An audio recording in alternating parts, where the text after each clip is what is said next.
Saya mau menyambut setiap kita, juga saudara yang baru pertama kali atau kedua kali hadir di dalam kebaktian ini. Saudara, haleluya. Dia yang layak kita puji dan kita muliakan karena dia Raja, saudara. Amin. Yesus adalah Raja, betul-betul Yesus adalah Raja. Dan itu juga apa yang saya mau bagikan pada pagi hari ini, saudara. Bagi kita mungkin sudah terlalu biasa kita dengar ini. Tetapi bisakah saudara rasakan waktu saudara memuji dan menyembah Tuhan, betul-betul dia layak kita tinggikan sebagai Raja. Amin. Saudaraku, minggu lalu, kalau saudara ingat khotbah saya, melalui peristiwa Abraham yang diminta oleh Tuhan untuk mempersembahkan anaknya Ishak, kita melihat penggenapan nubuatannya 2000 tahun kemudian. Bagaimana Tuhan menyediakan Yesus sebagai anak domba Allah yang dikorbankan untuk menjadi juru selamat bagi kita. Jadi apa yang dilakukan oleh Abraham terhadap Ishak? Lambang. Kan akhirnya gak betul-betul dilakukan kan? Gak dibunuh Ishaknya. Ada anak domba, ada domba jantan yang menggantikan. Tapi simbol dari apa yang dilakukan oleh Abraham betul-betul terwujud 2000 tahun kemudian waktu Yesus lahir menjadi anak domba Allah. Nah, saudaraku, minggu ini melalui janji Tuhan kepada Raja Daud minggu ini. Melalui janji Tuhan kepada Raja Daud, kita akan melihat penggenapan janjinya tersebut 1000 tahun kemudian. 1000 tahun setelah Tuhan berjanji kepada Daud. Waktu Yesus sang raja keturunan Daud lahir di Bethlehem. Saya mau ajak kita lihat cerita ini sebentar, saudara. Cerita ini bermula dari keinginan hati Daud yang mau membangunkan Allah bait suci. Tetapi kemudian dari keinginan hati yang sebetulnya baik untuk membangunkan Allahnya Daud bait suci, Tuhan mendatangi Daud di dalam 2 Samuel pasal 7. Dan Tuhan mengatakan di ayat 12 dan 13, 2 Samuel 7. Ayat 12. Apabila umurmu sudah genap dan engkau mendapat perhentian bersama nenek moyangmu, maka aku akan membangkitkan keturunanmu kemudian, anak kandungmu, dan aku akan mengokohkan kerajaannya. Dialah yang akan mendirikan rumah bagi namaku, dan aku akan mengokohkan tahta kerajaannya untuk selama-lamanya. Nubuatan langsungnya adalah berbicara mengenai anaknya Daud, yaitu Salomo. Yang kita tahu semua, Salomo yang memang membangun bait suci. Tetapi ini bukan cuma berbicara mengenai Salomo. Ini juga Tuhan menyampaikan nubuatan jauh. Jadi kalau nubuatan dekatnya Salomo yang lahir dan membangun bait suci, nubuatan jauhnya ini sebenarnya berbicara mengenai Yesus. Yesus, saudara, kita sering dengar bahwa raja yang paling luar biasa di dalam Alkitab adalah Raja Salomo, betul? Salah. Raja yang paling luar biasa di dalam Alkitab adalah Raja Yesus. Karena Yesus juga keturunan Daud. Jadi sebagaimana nubuatan dekat mengenai Salomo yang membangun bait suci, nubuatan jauh sebetulnya dari Samuel berbicara mengenai Yesus yang tentu jauh melebihi Salomo, yang dia bangun apa? Dia bangun gereja, saudara. Nanti kita akan lihat dia bangun gereja. Kemudian setelah janji di Samuel tersebut, nubuatan selanjutnya mengenai Yesus sebagai keturunan Raja Daud diberitakan oleh Yesaya. Dan jarak dari Samuel, waktu Tuhan bicara kepada Daud di kitab Samuel, kepada apa yang dikatakan oleh Yesaya, itu jaraknya kira-kira 300 tahun. Jadi 300 tahun kemudian, setelah Tuhan berbicara mengenai Daud, mengenai keturunannya, Yesaya juga memberitakan, menubuatkan di Yesaya 9 ayat, bahasa Indonesianya ayat 5 dan 6. Bahasa Inggrisnya ayat 6 dan 7. Yesaya 9. Jadi ini 300 tahun. Yesaya 9 300 tahun setelah perkataan di Samuel. Ayat 5. Sebab seorang anak telah lahir untuk kita, seorang putra telah diberikan untuk kita. Tampuk lambang di TB lamanya. Tampuk pemerintahan ada di atas bahunya. Dan namanya disebut orang, ini yang kita nyanyikan tadi, penasehat ajaib, Allah yang perkasa, Bapa yang kekal, Raja damai. Besar kekuasaannya, ayat 6. Dan damai sejahtera tidak akan berkesudahan di atas tahta Daud dan di dalam kerajaannya. Karena ia mendasarkan dan mengokohkannya dengan keadilan dan kebenaran dari sekarang sampai selama-lamanya.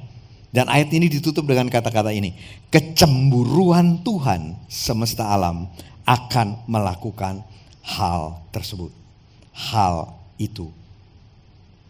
Bukti bahwa Yesus adalah Raja. Yesus itu keturunan langsung Raja Daud. Dan ini juga dikatakan di kitab Matius 1. Matius 1 berbicara mengenai silsilah Yesus. Jelas dikatakan Yesus anak Daud. Jadi Yesaya mau mengatakan sebagai raja gitu ya. Pemerintahan ada di atas bahunya. Itu dikatakan kan? Menunjukkan bahwa Yesus memikul tanggung jawab kepemimpinan dan otoritas yang penuh. Kalau saudara perhatikan ini betul-betul berbeda dengan raja-raja dunia yang berkuasa melalui kekuatan militer mereka, melalui kekuatan politik. Tapi Yesus tidak, dia memang keturunan raja dan pemerintahan Kristus ini bersifat rohani dan kekal. Bukti bahwa Yesus adalah raja, Yesus sebagai raja dikatakan memerintah, punya pemerintahan di atas bahunya. Kemudian yang kedua, sebagai raja, Yesus memiliki, dikatakan begini, kekuasaan yang besar. Saudara lihat tadi ayat 6, katakan besar kekuasaannya.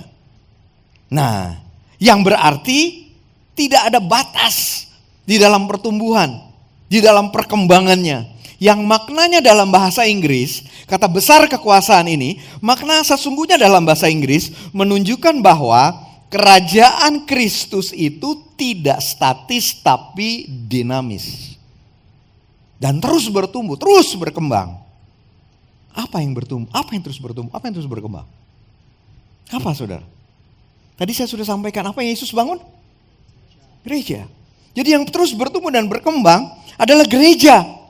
Gereja melalui pemberitaan Injil ke seluruh bangsa sehingga sampai akhir zaman. Itu maknanya saudara. Dan kemudian Yesaya ini ditutup dengan kata-kata kecemburuan Tuhan semesta alam akan melakukan hal ini. Kecemburuan ini di dalam bahasa Inggris kata-katanya adalah the zeal of the Lord of hosts. Jadi api Tuhan semesta alam menunjukkan komitmen Tuhan untuk menggenapi janjinya tersebut. Dia yang menjamin terwujud dan terjadinya nubuatan dan janjinya itu. So, perhatikan ya. Pertama Samuel yang mengucapkan. Kemudian tadi dari Samuel ke Yesaya berapa tahun saya katakan? Berapa? 300 tahun. Kemudian dari Yesaya 725 tahun kemudian kira-kira. Kalau saya pakai kata 725 mungkin terlalu ini ya. 700-an begitulah ya. 700-an tahun kemudian dari nubuatan Yesaya itu, Yesus lahir di Betlehem. Yesus lahir di Betlehem. Bisakah kita lihat bahwa ini betul-betul diatur oleh Tuhan? Bisakah kita lihat bahwa nubuatan dan janji yang Tuhan berikan, dia pegang dan pada waktunya akan dia lakukan, dia manifestasikan. Di tengah-tengah begitu banyak pergumulan, begitu banyak kekacauan. Tadi Pak Yesi berkhotbah mengenai bagaimana Daud, Salomo, keturunannya kacau balau terus. Bukan kacau balau, artinya jahat. Bolak-balik bikin kejahatan. Tapi Tuhan tetap di dalam kendalinya, dia tidak berubah, dia tidak ingkar, dia tetap konsisten bahwa akhirnya 725 tahun setelah Yesaya mengatakannya, betul-betul Yesus lahir di Bethlehem. Dan karakteristik Yesus sebagai raja di Yesaya ini juga yang kita nyanyikan tadi. Karakteristik Yesus sebagai raja dikatakan dia penasehat ajaib. Jadi hikmatnya melampaui hikmat manusia. Sehingga dia penasehat ajaib. Kita dapat datang kepadanya kapan aja untuk mendapatkan hikmat, mendapatkan nasihat, mendapatkan bimbingan. Saudara bisa datang kepada Yesus karena dia penasehat ajaib. Kemudian dia Allah yang perkasa saudara. Artinya tidak ada masalah yang terlalu besar bagi dia. Waktu kita datang untuk minta pertolongannya, itu sesederhana itu saudara. Dia Allah yang perkasa, dia penasehat ajaib, dia Allah perkasa. Kemudian dia Bapa yang kekal.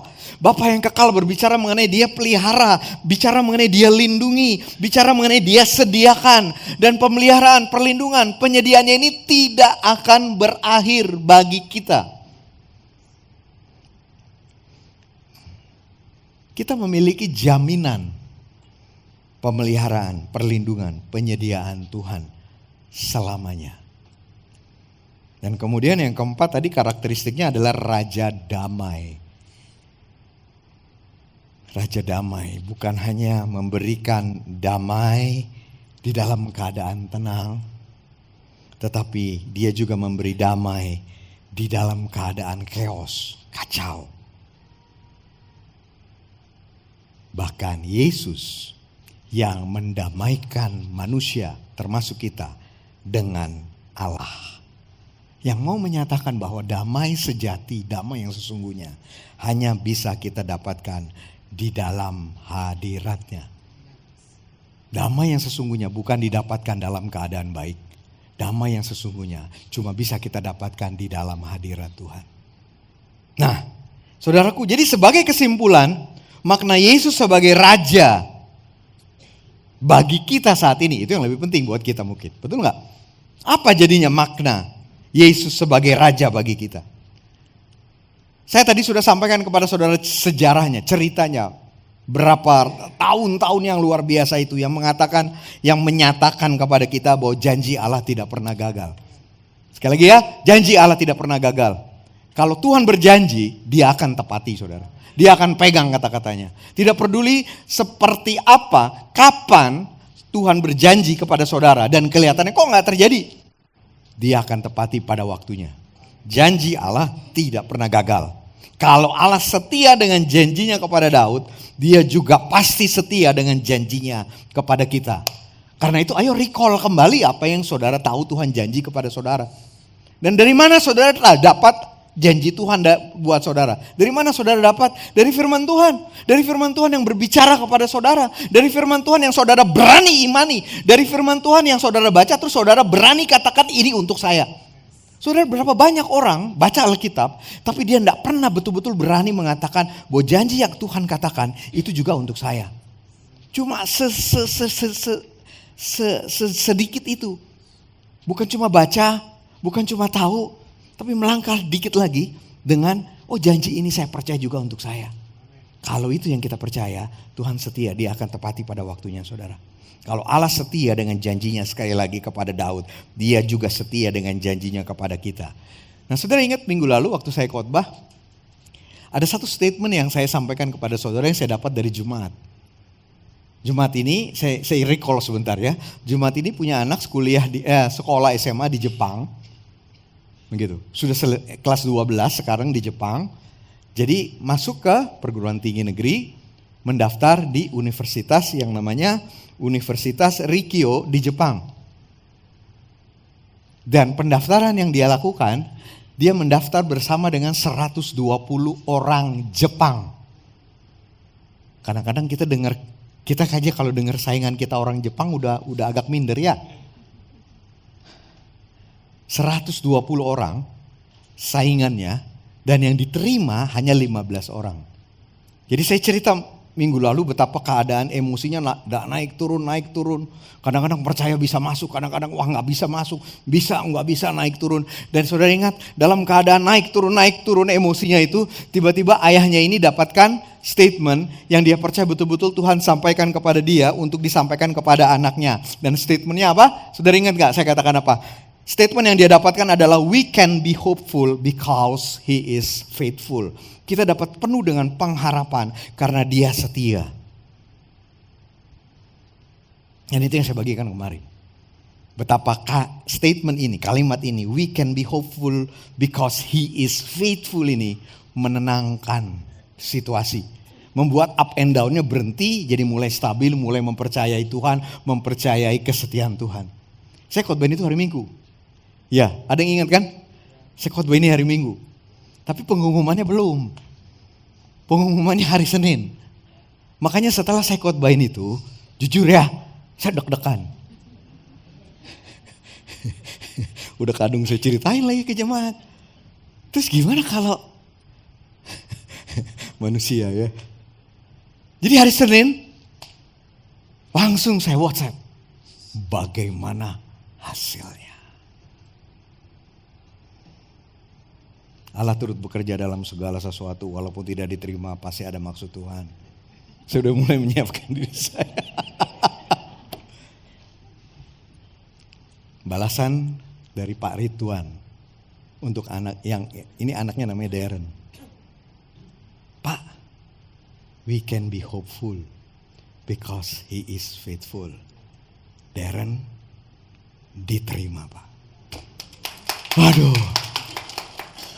Leganya saya. Dia diterima. Di antara 120 orang, dia termasuk satu dari 15 orang yang diterima di Rikyo University, Jepang. Dia setia, saudara. Amin. Kalau saudara belum mengalami itu, saya mau katakan kepada saudara, we can be hopeful because he is faithful. Saya mau katakan saudara, bergantung, bersandar, pegang, percaya kepada kesetiaannya.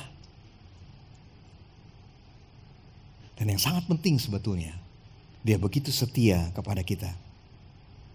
Sehingga saya mau katakan dia setia pada janji keselamatannya bagi kita. Dia setia pada janji keselamatannya bagi kita. Dia jamin keselamatan yang kekal bagi kita. Dia cari kita. Saudara pernah dengar kesaksian ada orang yang lari dari Tuhan. Lari dari Tuhan. Lari dari Tuhan. Terus supaya bikin Tuhan makin kesal. Supaya bikin Tuhan berhenti kejar dia. Dia menyakiti Tuhan. Dia berbuat hal yang jahat. Biar Tuhan tahu rasa berhenti kejar-kejar saya. Pernahkah saudara dengar cerita kesaksian? Bahkan orang yang menyakiti Tuhan, Tuhan tidak menyerah dengan orang itu. Tuhan tetap setia, Tuhan tetap mengejar. Dan akhirnya dia tidak bisa mengatakan tidak. Akhirnya dia menerima Yesus sebagai Tuhan dan Juru Selamat hidupnya. Dan dia mengalami keindahan hidup bersama dengan Yesus. Jadi saudaraku, di dalam kehidupan yang penuh dengan ketidakpastian, kita bisa pasti. Kita bisa penuh dengan keyakinan, penuh dengan iman, penuh dengan pengharapan kepada kesetiaan Yesus. Amin. Jadi tidak perlu hidup di dalam ketakutan, kekhawatiran, kecemasan, kebimbangan. Rugi saudara. Berapa banyak dari kita yang karena cemas keadaan jadi berubah? Ada? Yang ada, saya pengen lagi kasih satu kesaksian lagi. Cuma kan kalau mau kasih kesaksian mesti minta izin ya kan. Somehow yang punya kesaksian ini bilangnya begini sama saya. Pak, kan kita mau janjian makan dulu di tanggal 28. Nah, biar saya cerita lengkap dulu tanggal 28. Waktu kita makan siang, nanti setelah itu bebas Bapak bisa ceritain. Jadi terpaksa saya nggak bisa cerita. Tapi saya tetap mau mengatakan, dan saya pikir saya nggak melanggar janji.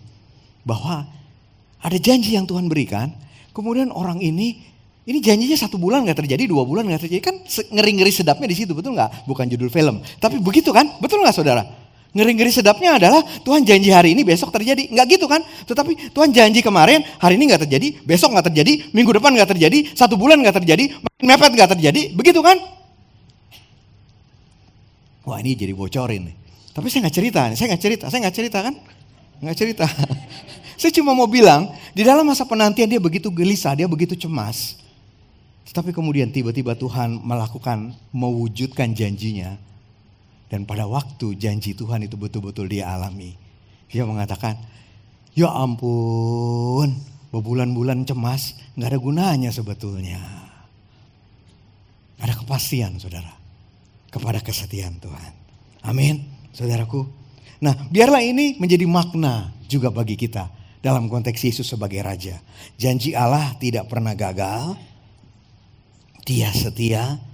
Dia yang berjanji dia akan mewujudkannya di dalam waktunya. Kemudian yang kedua, saudaraku, kita yang kedua dalam konteks Yesus sebagai Raja bagi kita saat ini, yang saya mau kita mengerti, kita punya akses langsung kepada Dia.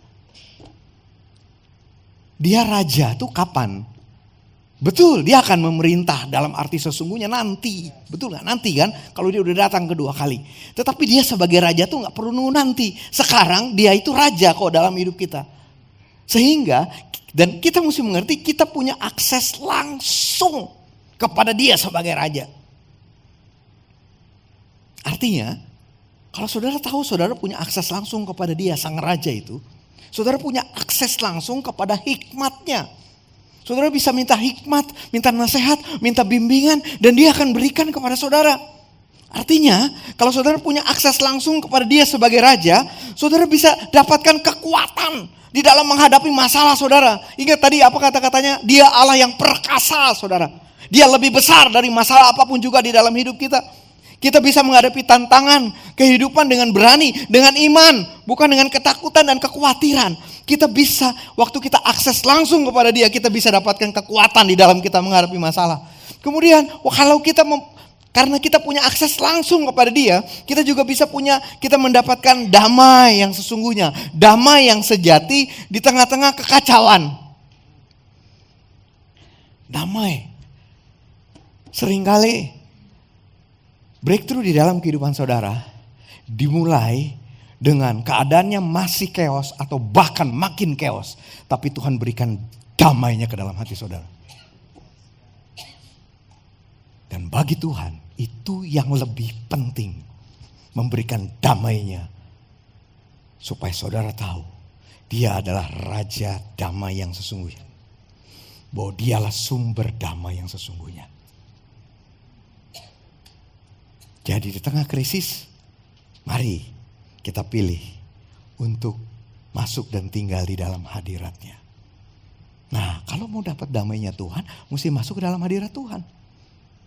Kalau mau dapat damai Tuhan, mesti betul-betul bisa fokus kepada Tuhan. Bisa bangun hubungan dengan Tuhan. Kan ini dia akses langsung. Mesti akses langsung kepada sumber damai itu. Supaya saudara bisa mendapatkan damai itu. Kemudian manfaat selanjutnya. Akses langsung ini, akses langsung dapat hikmat, akses langsung dapat kekuatan di dalam menghadapi masalah, akses langsung mendapatkan damainya, akses langsung mendapatkan pemeliharaan, mendapatkan perlindungannya. Kita bisa doa, bisa minta untuk kita dapat pemeliharaan, dapat perlindungannya, percaya karena dia Raja. Dan dia Raja itu bukan nanti, sekarang ini dia udah Raja. Dan kita punya akses langsung kepada Yesus Raja yang akan memelihara, yang akan melindungi kita. Dan yang terakhir, akses langsung yang membuat kita punya perspektif ilahi. Perspektif dia waktu kita menghadapi masalah dan kesulitan. Ketika kita menghadapi penindasan, kegagalan, ketidakadilan, somehow, ada gak saudara yang pernah mengalami ketidakadilan? Ada gak saudara yang sering mengalami ketidakadilan?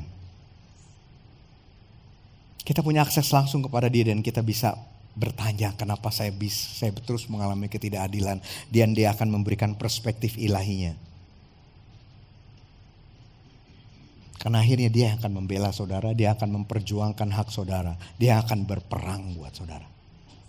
Kita sering kali mengecilkan makna ini, tetapi saya percaya sepenuhnya. Pun waktu saya mengalami ketidakadilan, ya, Dia yang bela saya. Dia yang akan perjuangkan hak saya, karena Dialah raja saya. Itu kenapa kita bisa hidup sabar. Kita bisa hidup tabah di dalam penderitaan. Ada satu kebiasaan yang sering kayak saya ucapkan, yang akhirnya ada salah seorang teman saya yang perhatikan itu, dan jadi dia ejek saya. Karena saya sering sekali mengatakan, kalau saya mengalami apa-apa, saya cenderung katakannya gini, it's okay. Terus kalau saya mengalami apa, saya bilang gini, it's okay. Gitu. Satu waktu saya ketemu dengan teman saya ini, by the way teman saya ini udah berpulang, udah ke rumah Bapa di sorga sekarang. Saya masih ingat pembicaraan saya beberapa, ya agak lama ya sebelum dia berpulang ke rumah Bapa. Itu dia cerita masalah yang besar. Terus dia bilang, kamu bisa lu mengalami potensi masalah ini. Terus waktu saya mau jawab, dia udah ngomong duluan. Itu gue udah tahu lo jawabnya apa pasti lu jawab it's okay. It's not okay, tahu nggak? Betul-betul dia bilang gitu. Terus saya bilang it's okay. Terus jawaban saya itu it's okay. Sabar, tabah, perspektif ilahi. Dan itu kita dapatkan dari akses langsung kita kepada Dia, Raja Yesus, Raja kita. Jadi bagaimana saudara respons kita mengenai Yesus Raja? Bagaimana saudara meresponi apa yang kita dengar pada saat ini? Mari saya mau mengajak kita menerima dan menjadikan Yesus Raja atas hidup kita. Sekali lagi ya, terima dan jadikan Yesus Raja atas hidup kita. Dengan tunduk dan taat kepada firman-Nya. Mengakui Yesus sebagai Raja berarti menyerahkan bukan hanya seluruh area kehidupan kita kepada Tuhan, tapi menyerahkan seluruh situasi yang sedang kita hadapi juga kepada Tuhan. Tunduk dan taat. Serahkan area keuangan saudara yang saat ini lagi, gak tahu berapa banyak saudara di area keuangan lagi ngalami ngeri-ngeri sedap. Ngeri, tapi sedapnya kenapa? Karena Tuhan pasti kasih jalan keluar. Karena Tuhan pasti kasih sedia. Karena Tuhan pasti menyediakan. Dan area-area lain dalam hidup saudara. Kita belajar untuk menyerahkan seluruh area hidup kita. Bahkan kita belajar untuk menyerahkan situasi bahkan yang mustahil yang sedang kita hadapi kepada Dia. Pada waktu kita berani melakukannya, kita betul-betul memperlakukannya, menerimanya sebagai Raja di dalam kehidupan kita.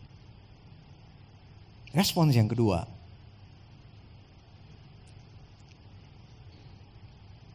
selalu benarlah dalam prioritas hidup. Saya tahu tidak ada orang yang sempurna.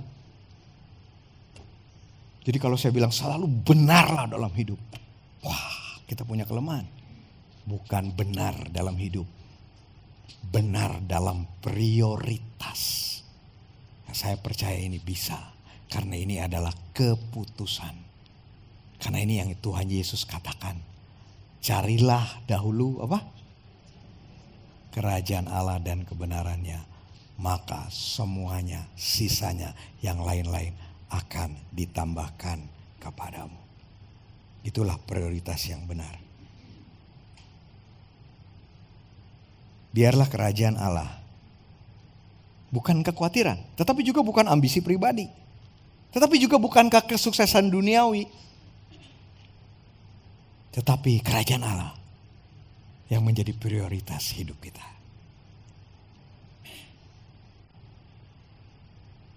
Dan yang terakhir.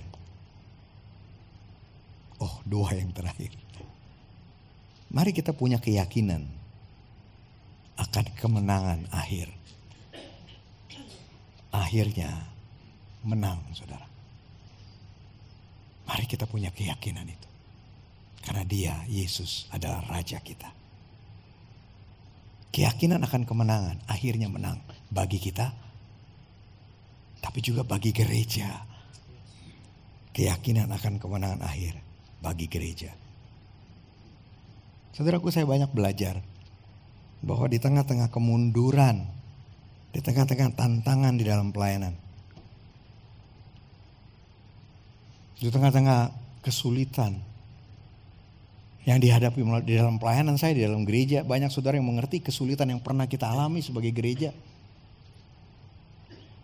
Kita memiliki jaminan bahwa kerajaan Allah melalui gerejanya pasti terus bertumbuh dan berkembang. Gereja mungkin teraniaya. Saudara juga mungkin teraniaya. Tetapi biarlah keadaan itu membuat kita terus konsisten melakukan apa yang Tuhan panggil untuk kita lakukan. Tadi Pak Isi juga yang khotbah ya. Ada satu doa yang pasti dijawab. Betul ya? Ya, tadi Pak Isi kebaktian 1 katakan. Jadi begitu banyak doa. Kadang-kadang gitu ya, ada yang dijawab, ada yang enggak, ada yang dijawab, ada yang enggak. Betul ya? Ada satu yang pasti dijawab. Waktu saudara berdoa untuk orang terhilang, Tuhan akan jawab. Tuhan akan bawa orang itu kepada Tuhan. Tuhan akan jamah orang itu. Sehingga gereja pun mungkin teraniaya, tapi Injil akan terus diberitakan dan tersebar. Saya mau mengatakan bahwa biarlah gereja, apa yang terjadi dengan gereja, ini menjadi bukti dari kesetiaan Tuhan, kemurahan Tuhan. Bahwa besar kuasanya. Besar kuasanya. Dan kalau gereja mengalami besar kuasanya itu, saudara juga, please. Karena saudara bagian dari gereja ini. Besar kuasanya bagi saudara di dalam kehidupan saudara. Sehingga yang terakhir kita punya panggilan untuk berpartisipasi. Untuk meresponi dengan iman, dengan keyakinan, dengan kepercayaan kita kepada Tuhan. Dan sebagai gereja kita punya panggilan untuk berpartisipasi. Memberitakan Injil, Pak Yesi katakan tadi, each one reach one. Untuk menjangkau orang datang kepada Tuhan. Untuk betul-betul gereja mengalami besar kuasanya tersebut. Tetapi saudara juga akan mengalami besar kuasanya tersebut. Mari saudaraku, kita jadikan Yesus Raja di dalam hidup kita. Amin. Yuk tim musik bisa naik. Tadi saya bilang gak perlu nyanyi. Kita nyanyi lagi boleh ya. Masih ada jatah khotbah saya. Kita nyanyi sembah dan puji dia lagi boleh. Yuk musik. Mari kita tinggikan dia, kita sembah dia, dia Raja. Dan mari dengan melalui menyanyikan lagu ini kita mau katakan engkau Raja atas hidupku. Engkau Raja di dalam hidupku. Engkau Raja di dalam setiap aspek kehidupanku. Engkau Raja juga di dalam situasi yang sedang aku hadapi. Izinkan dia bertahta di dalam kehidupan kita. Karena waktu dia bertahta sebagai Raja di dalam hidup kita. Saudara, waktu Yesus bertahta sebagai Raja di dalam hidup kita, dia akan bertanggung jawab dengan hidup kita. Dia akan bertanggung jawab. Dia berjanji, dia akan menggenapi rencana dan janjinya di hari esok, saudara. Sekali lagi ya, dia yang berjanji, dia akan menggenapi janjinya, rencananya di hari esok, saudara dan saya. Hari esok yang penuh dengan pengharapan dan masa depan. Karena Yesus Raja dalam hidup kita. Mari bangkit berdiri. Mari sembah dia. Biarlah ini menjadi dedikasi kami. Bahwa kami mempersembahkan hidup kami, tubuh kami, situasi yang sedang kami hadapi kepada Yesus yang adalah Raja kami. Yuk silakan. Sembah Engkau Tuhan. Sing saja dengan saya. Oh come let us adore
Lagu ini bukan hanya penyembahan dan pujian kami kepada Tuhan, tetapi lagu ini menjadi pengakuan iman kami bersama.